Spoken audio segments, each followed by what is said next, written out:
Hello students, welcome back. আজকের ভিডিওতে cell cycle এবং মাইটোসিস সম্পর্কিত কিছু প্রশ্ন উত্তর তোমাদের সাথে আলোচনা করব। প্রথমেই বলি, আগের ভিডিওতে আমি মাইটোসিস কোষ বিভাজনের ধাপটি চিত্রসহ বর্ণনা করেছিলাম, তো তোমরাও সেই ভিডিওটি দেখে নিতে পারো। তাহলে কিন্তু আজকের যে সেল সাইকেল এবং মাইটোসিস সম্পর্কিত যে প্রশ্ন উত্তর আলোচনা করব, সেই প্রশ্নের উত্তর কিন্তু তোমরা নিজেরাই খুব সহজে দিতে পারবে। তো চলো ভিডিওটি স্টার্ট করছি। মাইটোসিস কোষ বিভাজনের ধাপ কয়টি ও কি কি? Prophase, metaphase, anaphase, telophase. Mitosis শব্দটি প্রবর্তন করেন কে? ওয়ালথার ফ্লেমিং 1880 সালে। মাইটোসিসের দীর্ঘতম দশা কোনটি? ইন্টারফেজ। মাইটোসিস প্রক্রিয়ায় কোন কোষ বিভাজিত হয়? নিউক্লিয়াস। ডিএনএ রেপ্লিকেশন কখন ঘটে? মাইটোসিসের আগে, অর্থাৎ ইন্টারফেজ দশার যে এস দশা রয়েছে সেই দশাতে ডিএনএ রেপ্লিকেশন ঘটে। মাইটোসিসের শেষ দশা কোনটি? টেলোফেজ। অ্যানাফেজে মূলত কি ঘটে?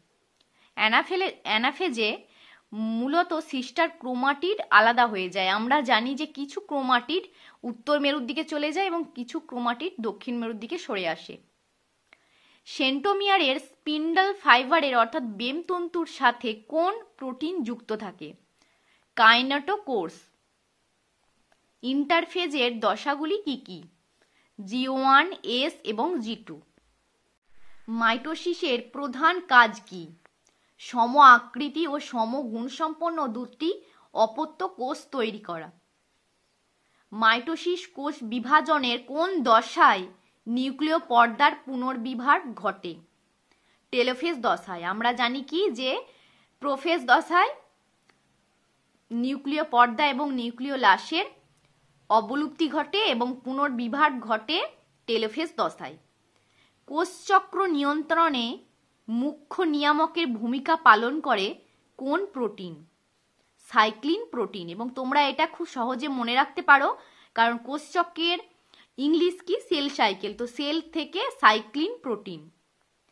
ক্যারিওকাইনোসিসে বিভাজিত হয় কি? নিউক্লিয়াস বিভাজিত হয়। এবং সাইটোকাইনোসিসে কিসের বিভাজন ঘটে? সাইটোপ্লাজমের বিভাজন ঘটে। মাইটোসিস কোষ বিভাজন কোথায় ঘটে? দেহকোষে ঘটে। মানব দেহকোষে মাইটোসিস কোষ বিভাজন ঘটে।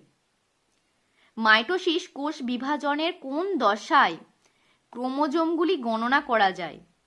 ক্রোমোজোমগুলিকে ভালোভাবে স্পষ্টভাবে গণনা করা যায় কিন্তু মাইটোসিস কোষ বিভাজনের মেটাফেজ দশায়। কোষের অধ্যয়নকে কি বলে? সাইটোলজি বলা হয়। হিস্টোন প্রোটিন সংশ্লেষ ঘটে কোন দশায়? এস দশায়। বেমতন্তু বা স্পিন্ডল ফাইবার কি দিয়ে তৈরি হয়? প্রোটিন দিয়ে। মেটাফেজ দশায় ক্রোমোজোমের সাথে কতগুলি ক্রোমাটিড যুক্ত থাকে? মেটাফেজ দশায় ক্রোমোজোমের সাথে কতগুলি ক্রোমাটিড যুক্ত থাকে? দুটি। ক্রোমোজোমগুলি বেমতন্তুর সাথে যুক্ত থাকে কিসের দ্বারা? সেন্টোমিয়ার দ্বারা।